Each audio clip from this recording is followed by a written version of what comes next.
next section is going to continue what we've been working on, and it's going to add one really important step. And we call it compound inequalities. And the word compound means more than one. You'll hear it a lot in English with like compound sentences. It means more than one sentence. In math, a compound inequality means more than one inequality at a time. And what that means is we're going to have a and statement where we need to make it true in both situations, this statement and this other statement, or an or statement where it can make one of the two inequalities true. I like that one. So, for and statements, this is one of the ways that we can write an and statement, and the way that we read this is 3 is less than or equal to x, which is less than 6. And what that means is we need numbers that are less or greater than 3, and they're also less than 6. So, for example, the number 4 would make both parts of this inequality true, and it would fit this and statement. However, the number 7 would not make this true because it's not less than 6. So an and statement means that we need to make both of the inequalities true.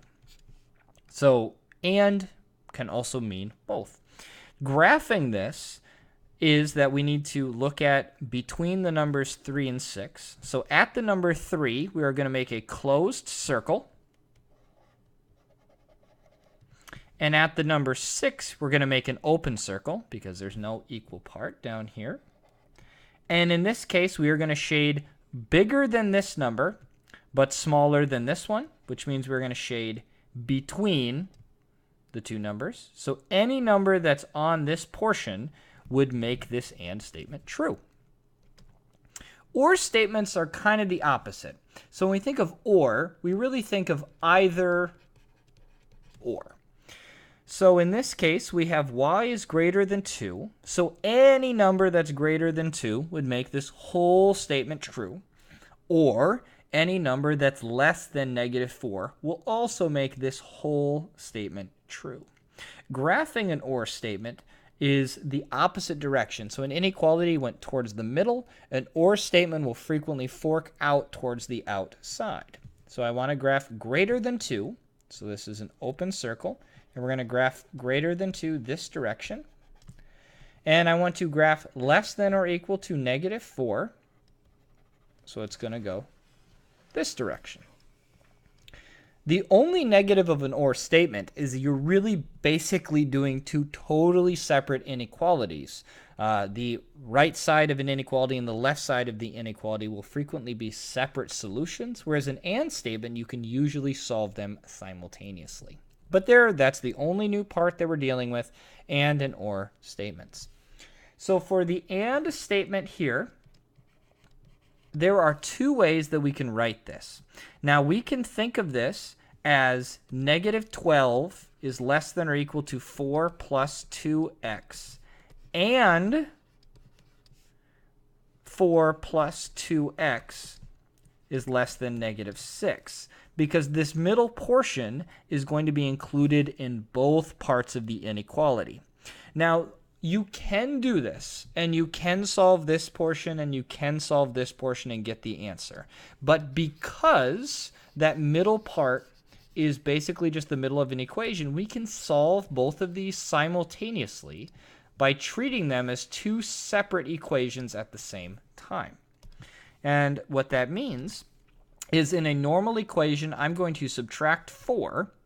Because we have two lines, that means I am going to subtract 4 from both sides of the inequality simultaneously. So this becomes -16. This is 0, so the middle is just 2x, and this is -10. And now the inequalities are going to stay in the middle. An also really important part is that these inequalities have to be going the same direction, or the entire and statement is going to be thrown off.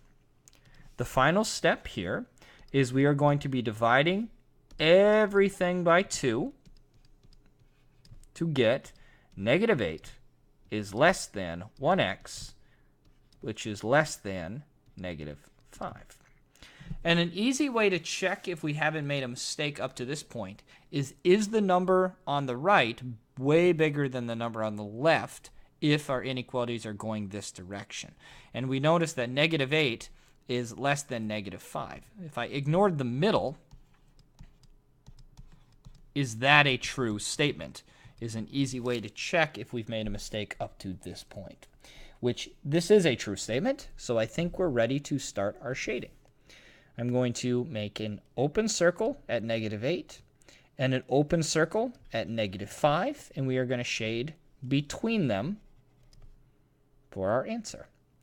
Now, once again, if we broke this up into two separate equations and solved, we would get the same thing. Our answers at the end would be negative 8 is less than 1x and 1x is less than negative 5. And we could still graph it that way.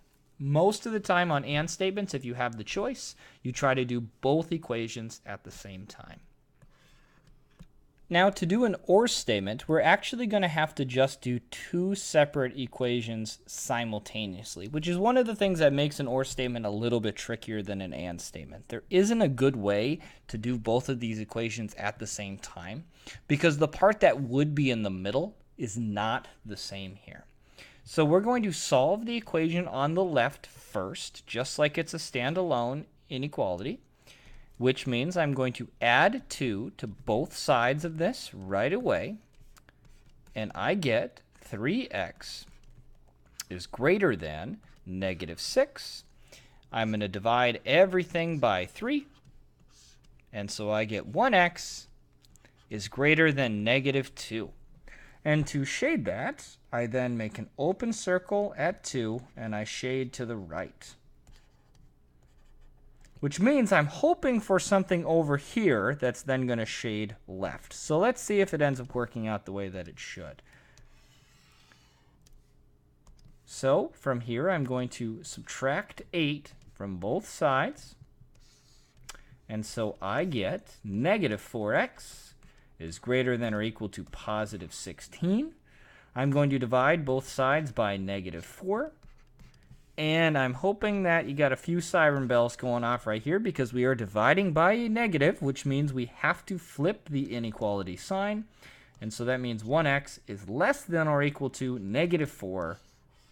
And when we shade that, making a closed circle here, we do end up getting a fork, which means that we are probably correct.